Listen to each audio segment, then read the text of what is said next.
महत्वाच्या बातम्यांकडे आता आपण वळूया। नवी मुंबई पोलीस आयुक्तालय हद्दीमध्ये अद्यापही छमछम सुरूच आहे। नवी मुंबई पोलीस आयुक्तालय हद्दीत नियमांचं उल्लंघन करून डान्स बार सुरू असल्याची माहिती समोर येतेय। आणि केवळ डान्स बारच नाही तर मोठ्या प्रमाणावर बिंगो क्लब सुद्धा सुरू असल्याचं समजतंय। झोन 1 इथं नियमांचं उल्लंघन करून डान्स बार सुरू आहे, तर झोन 3 इथल्या खांदेश्वर, सुखापूर आणि कामोठे इथं ऑनलाईन क्लब सुरू आहे। पोलिसांकडून कोणत्याही प्रकारची ठोस कारवाई केली जात नाही, कुणाच्या आशीर्वादानं हे सगळं सुरू आहे असा प्रश्न उपस्थित होतोय। अधिवेशनामध्ये स्वतः मुख्यमंत्र्यांनी आदेश काढत कायदे कठोर करून जे कोणी नियमांचं उल्लंघन करतील त्यांच्यावर कारवाई केली जाईल असा इशारा दिलेला होता। मात्र नवी मुंबई पोलिसांनी या संदर्भात अद्याप कोणतीही कारवाई केलेली नाही।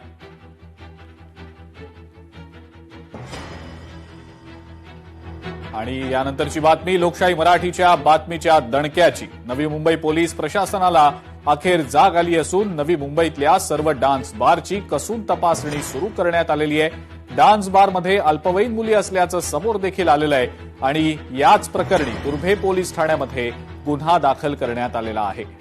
लोकशाही मराठीच्या दणक्यानंतर नवी मुंबईतली पोलीस यंत्रणा जागी झाली असून नवी मुंबईतल्या सर्व डान्स बार्सची कसून तपासणी सुरू करण्यात आलेली आहे। या डान्स बार्समध्ये अल्पवयीन मुलींचा समावेश असल्याचं सुद्धा समोर आलेलं आहे।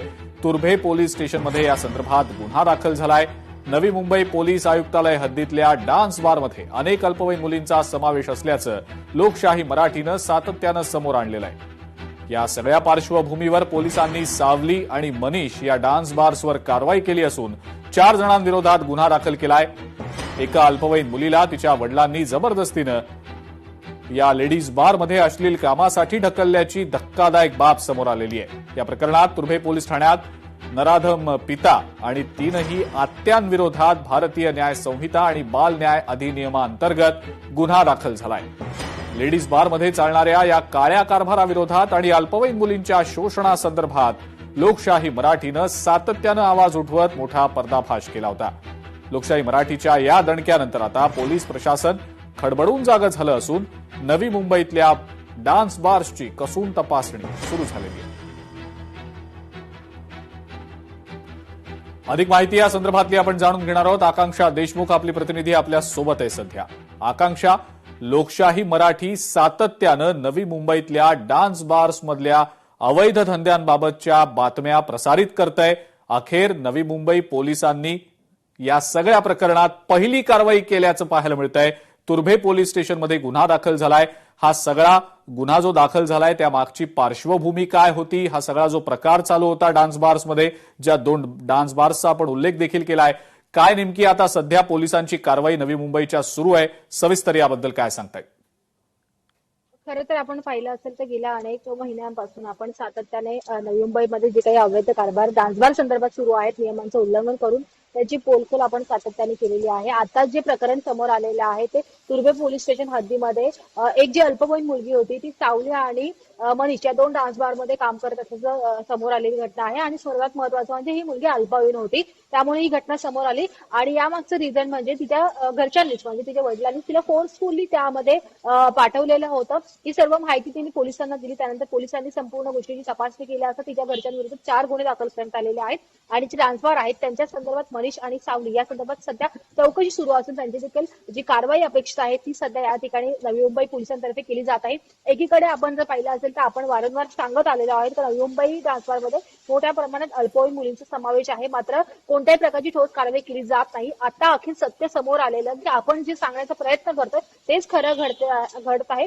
फक्त या 2च डान्स बार नाही तर नवी मुंबईमध्ये असे अनेक डान्स बार आहेत त्यांच्यावर देखील त्यांच्यामध्ये अल्पवयीन मुलींचा समावेश आहे, मात्र त्यांच्यावर अद्यापही कोणती कारवाई केली जात नाही आहे। त्यामुळे आता जर या 2 डान्स बारवर कठोर जर कारवाई केली पोलिसांनी तर पुढील देखील आणखी डान्सवर आहेत त्यांची देखील धाबे नक्कीच दणाणतील। त्यामुळे लोकशाही मराठीने जी बातमी सातत्याने दाखवून धरली होती त्याचा इम्पॅक्ट आपल्याला पाहायला मिळतो या ठिकाणी। आकांक्षा, मात्र आणखी असे कोणते डान्स बार आहेत ज्या ठिकाणी असे अवैध धंदे सर्रासपणे सुरू आहेत आणि कदाचित या अवैध धंद्यांना कुणाकडनं तरी पाठीशी घातलं जात आहे, कुणाचा तरी यावर वरद हस्त आहे? सातत्यानं याबद्दल आपण मोहीम देखील चालवत होतो। कित्येक असे डान्स बार आहेत जे अजूनही सर्रासपणे सुरू आहेत।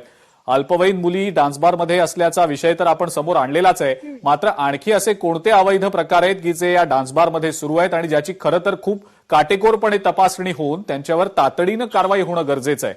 त्याबद्दल नेमकं काय सांगता येईल? खरं तर आपण सातत्याने या गोष्टींचा खुलासा करत आहोत. आपल्याकडे प्रूफ असतात आणि तेच व्हिडिओ आपण समोर दाखवत असतो की या ठिकाणी जे डान्स बार्स आहेत त्यामध्ये अवैध पद्धतीने जो कारभार सुरू आहे, पहाटेपर्यंत या गोष्टी सुरू असतात. मात्र आपल्या बातम्यांकडे नेहमीच कानाडोळा करताना पाहायला मिळत होतं. कारण आपण एकदा बातमी लावली की त्यानंतर 4-5 दिवसातून अशी तोडकी मोडकी कारवाई केली जायची. ठोस भूमिका नवी मुंबई पोलिसांची आपल्याला आतापर्यंत पाहायला मिळाली नव्हती आहे. अल्पवयीन मुलींचा मुद्दा आपण उचलला, त्या संदर्भात आता सत्य समोर आलं. शेवटी गुन्हा देखील दाखल करण्यात आलेला आहे, हे सत्य समोर आलं आहे.